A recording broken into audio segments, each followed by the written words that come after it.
My Goldie Honey Bear sunflower is actually starting to produce a head. Yay! And my Queen Violet sunflower is not producing a head yet, and I give it like a week before it's passing the fence. My Black Beauties kind of look like they're stalling in size. I don't know if I should harvest them at this size or give them some more time to grow. I mean, that one's a pretty good size. I'd like to see if they'll get a little bit bigger though. My white marigolds are starting to bloom and die already, and I'm not gonna lie, they're not as pretty as I thought they were gonna be.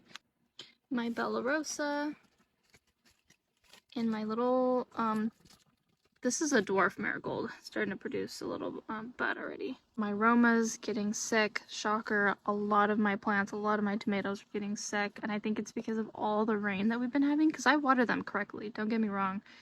But I mean, it's raining right now. Like, it just won't stop raining, and we definitely did not have this much rain last summer. We're getting a lot of indigo blue chocolates, and these are actually bigger than I thought they were going to be. Like, look at how big these are. I mean, I'm not complaining. They're really cute. I'm excited to harvest these. My Sweet Million are almost ready to harvest. They're starting to change color. My Marglobe, I keep pruning away all the dead pieces to just try and keep it neat, but it's actually such a bummer that it's this disease because it is like the most prolific plant or tomato variety that I have.